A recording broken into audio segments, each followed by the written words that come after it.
Some friends of mine recently went on what we call a faith outreach or survival outreach, where we head out by faith to wherever God guides, taking very little with us, and reach out to others with Jesus' message and strengthen our faith.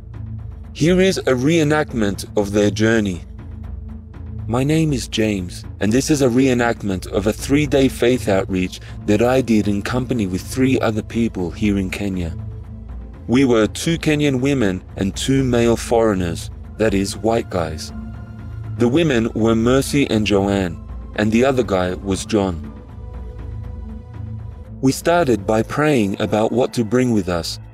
John felt God was saying that each individual should make their own list, trying to be honest about what they felt God wanted them to bring and about what they may be wanting just because of fear or laziness. We sorted through various items, and this is what we came up with, apart from the clothes on our backs, a Bible, and a pen and notebook. Mercy took Vaseline, toothbrush, toiletries, and a novel called Listening. Joanne took toothbrush, change of clothes, scarf, comb, and a book of inspirational articles. John took hat and sunglasses and a hanky. And James took a hat, phone to text others at the base each evening, a hanky, and a backpack. We also took 10 DVDs, which we hoped to give out for free as God might lead. At 10 o'clock, we set off east, following a leading that I received during a listening time. East can be pretty vague in terms of where to go, but we felt the important thing was just to take that first step of faith and see what would happen. We discovered our overall vision for the outreach as we walked. The direction in which we were headed was leading away from the big city, out towards a more rural road, where there were several smaller towns dotted along the way not far from one another. I mentioned that it reminded me of Jesus and his disciples preaching from village to village, which inspired all of us to try something similar. Specific guidelines were as follows. We would not accept any money. While we don't feel it's wrong to accept donations, we wanted the message to be really clear in this context. God is the provider, not money. We would feel free to ask for water, food, or accommodation as needed. Unity was very important. If any of us felt that God was leading us to make a change, we would discuss it as a group first. During the walk, we passed through a slum where John found a relatively clean, empty water bottle and a hardened ball of cooking oil that could be used as chapstick. John had previously considered bringing a water bottle, but decided against it. And Mercy's Vaseline had been for chapped lips. It was as if God was saying that we didn't need to take those things. At 11 o'clock, we stopped to discuss what type of street preaching would work best for 4 people. We decided to focus on the 3 steps to spiritual revival that appear in the A Voice in the Desert video of the same name. We liked the simplicity of the message while still covering the most important parts. We would each share a part of the message. Anytime someone felt inspired to speak, they would make a hand signal and continue where the other person left off. It was difficult for people to hear us the first time we stopped, since there was a man welding right across the street. Nevertheless, everybody participated, so there was great enthusiasm to try it again, but in a quiet area. It's difficult to find a quiet place in Nairobi, but we did our best. We continued walking east and had a listening time where we felt led to make a couple of signs with 2 pieces of cardboard that we found. The signs worked well, as people showed a lot of interest in them. Some people asked us what we were protesting. We continued from town to town, preaching at busy intersections. We would tell pedestrians and cars that slowed down to look at the signs, "Choose one," and pointed to the God or money sign. A lot of people would say money, but when someone would say God, then we would invite them to join us in spreading the gospel together. It was if they understood that they weren't really choosing God, because many would say that they were working at the moment. That is when I would point at the money part of the sign to indicate what they were really choosing. By their body language, most of these people showed that they understood and that they were convicted by this. We felt like prophets, sifting through the people very quickly as we walked. We continued this for about 14 kilometers, including listening times along the way. God kept saying to continue going east and continue street preaching. Finally, near the end of the day, we reached Ruai, a busy town where there seemed to be more positive interest. Up until this point, we had only eaten some loaves of bread given to us by a lady named Ruth who said she could not come with us, but she wanted to help out. In Ruai, we passed a long stretch of fruit and veggie vendors who would call us over and ask us what the signs meant. We had some good conversations and a gentleman gave us a bundle of bananas. A gentleman named David approached us while we were preaching. I felt his questions were genuine and his responses showed that he was seeking more.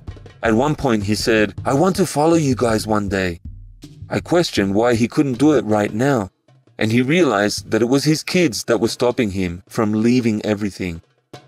I said he could bring his kids with him, and then I felt led to ask him if he was worthy to give us shelter for the night. He joyfully invited us to stay in his compound for the night. Praise God. David has 2 kids and does not live with his wife.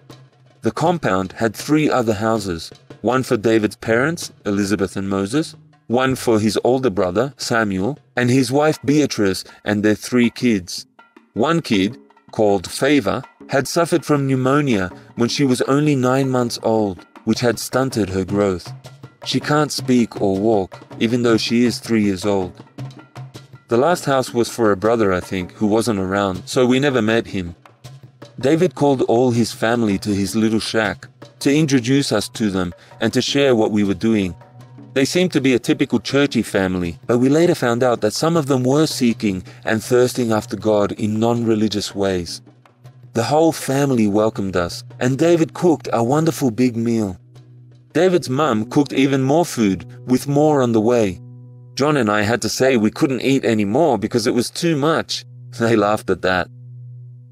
During dinner, we shared with David and Elizabeth. Elizabeth spoke mostly in Swahili, so Joanne and Mercy mainly conversed with her. After dinner, David invited us to stay at his parents' place, since it was much bigger. It was after 10 before we had dinner, so we did not get to bed until quite late. But we slept very well after quite a long day. Tuesday. John and I got up around 8 the next morning to find Mercy and Joanne already sweeping around the compound. In the daylight, we could see that the compound was a beautiful place, with trees and flowers everywhere and a peaceful silence about it, something that is hard to find in the city of Nairobi. John and I got into sweeping and gathering trash to burn. At breakfast, we had our morning Bible study and listening time. The whole family, apart from Moses Sr., joined us in both. Most Kenyans are used to church being very loud and over the top. However, to our surprise, they shared for the most part very practical, simple lessons. Samuel, the older brother in particular, said he enjoyed the style of Bible study that we do. That is, where we read the chapter and then go around and share our thoughts. In other words, everyone participates in the reading, and then everyone gets a chance to share a lesson while the others listen. We felt Samuel was very sincere. After the study, John, Joanne, Mercy and I had a private discussion about whether or not we should stay on. John had a leading to stay in order to counsel David about his relationship with his estranged wife. He had said a lot to us about his wife, so it seemed God wanted us to spend some time showing him that we care. Once we decided to stay, we helped to pick a lot of maize off the cob so the family can grind it into powder. It was very communal, in the sense that a lot of people were involved, and we were able to spend a lot of time with David's family and all the kids. The kids were on holidays, so they were around the whole day, and I was very impressed by their discipline and good manners.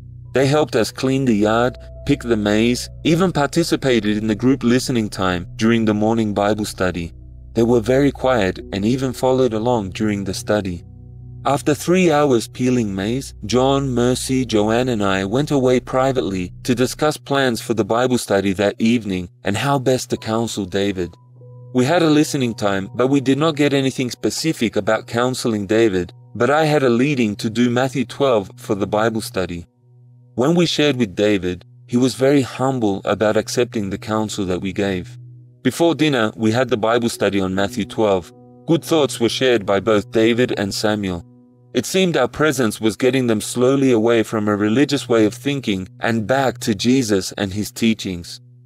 After the study, we had a nice dinner and went off to bed. Wednesday. We had a 7 a.m. study with just the four of us and shared dreams and leadings that seemed to indicate that God wanted us to leave. When we told Elizabeth that we would be leaving after breakfast, she was sad and strongly urged us to stay. David also pressured us to stay until the next morning. I personally felt they were fighting against what we felt God was saying. However, John mentioned how Jesus was constrained to stay in a town once, and he gave in to the people. It did seem like Elizabeth and David, as well as the whole family, genuinely appreciated our presence and were benefiting in some spiritual way. This opened my eyes to the possibility that I needed to be more open to God speaking through them. We had another listening time, including David and Elizabeth. David and Elizabeth were still saying for us to stay. Mercy didn't get anything, and Joanne shared her own feelings of wanting to stay. John and I stayed silent. Elizabeth also shared that on the morning of the day we arrived, she had had a leading from God that she would receive visitors that day. Later, when we were alone, I shared a vision that seemed to indicate us staying, and John shared a Bible verse that seemed to indicate the same thing. The vision I got was of us having a Bible study, with the topic being very crunchy, the idea being that we give them a harder message before we go, which would mean we stay on longer. Also, before the listening time, Elizabeth showed Joanne and Mercy how a dream that we had thought was telling us to leave could have been interpreted as relating to us staying. The lesson of the dream was that we had unfinished work to be done, which we had interpreted as going back to preaching and offering free work. But God could have been saying to stay and finish what we had started here. We also recalled how in Jesus' instructions to the disciples, he said, "Go not from house to house," and wondered if that may apply to this situation too. Taking everything into consideration, we decided to stay with the understanding that we would be giving them a very crunchy Bible study in the evening, along the lines of the 3 steps to revival that we had been preaching on the walk the first day. The rest of Wednesday was more relaxed than it had been on Tuesday.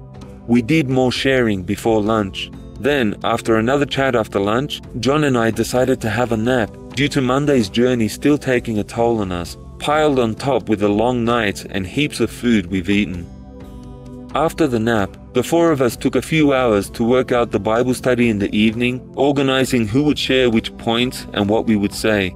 During this time, a disagreement arose between us, and it took about 40 minutes for us to sort this out. Looking back, I think I was giving into laziness a bit on Wednesday, enjoying the comfort of being at the house. For example, we could have gone out during the morning and afternoon hours and preached in the town and still had the Bible study in the evening. I feel bad about this. We then relaxed a bit with the kids before it got dark, dancing and playing hide and seek, which they really enjoyed. As it happened, the evening Bible study did not start until 10 p.m. after having had dinner, since we were waiting for David's brother and father to return from work, as they had shown a lot of interest. Once Samuel and Moses arrived, we got right into the Bible study and we laid it all out for them. We turned up the heat full blast. John was a little nervous about how the family would take such a strong sermon, but the earlier leading seemed to indicate that this is what God wanted, and to our surprise, they responded reasonably well. Samuel shared that we really challenged him with the idea of working for God full time and not working for money. He mentioned that he has been having a battle for some time about whether he should just quit one day and start working in the ministry full time. He also recognized that it was the fear of not being able to provide for his family that was holding him back. We tried to encourage him to remember that God can and will provide for you and your family if you step out in faith. He was encouraged by this, but his wife, Beatrice, was still afraid of what would happen to her kids if her husband stopped working for money. She brought up a lot of the usual arguments against living by faith, like what will we eat or where will we sleep, and I could see Moses, her father-in-law, flipping through his Bible looking for a verse. I assumed he was going to try to back up what Beatrice was saying, But instead, he turned to 1 Timothy 6 and read from verse 5 to 10. He ended it by saying to Beatrice, "Right here, this finishes the discussion." David shared a thought about coming and visiting us once we leave, and said he would look forward to working with us, although time will tell. All in all, no one was willing to start working for God and not money on the spot, but we ended the Bible study on a positive note, with promises that they would stay in contact. Just before going to bed, John and I were given 700 shillings, which is about $7. John and I were caught off guard and accepted it without thinking about the rules we made at the start, so we left it on the table in the morning, with a note thanking them, but explaining that we had decided beforehand not to accept any cash donations over those 3 days. Thursday. The next morning, we were up quite early, around 5 a.m. Mercy needed to be there for her kids as her husband had left that morning on a trip. Elizabeth insisted on making tea and bread for us, for which we were thankful. After she prayed for us, we headed out the door a little after 6 a.m. Our plan was to board the public service buses and preach on the way back to our meeting place. The conductors, who are the people who collect the money from the passengers, are often quite friendly toward preachers and will not ask them to pay in recognition of the service they provide via the preaching. After several attempts failed of both hitchhiking and asking to preach on buses, Mercy finally found a conductor who was willing to let her preach. The rest of us, Joanne, John and me, were fortunate enough to get a car to stop and take the 3 of us to the meetup spot. This was particularly a blessing because I was feeling sick that morning and wasn't looking forward to a bumpy bus ride. Praise God. Unfortunately, Mercy had become so engrossed in her preaching that she missed the meetup spot and went further ahead of us. Nevertheless, we were able to meet up again and walk back to the house together, where we shared our experiences with Jude. That is the conclusion of our 3-day journey of faith. We hope you enjoyed our adventure and that you will also be inspired to step out in faith. If you would like to become part of this movement of people who have forsaken everything to dedicate themselves completely to living as disciples of Jesus, contact me at the address on screen and I'll try to put you in touch with the community of disciples nearest to you. God bless you.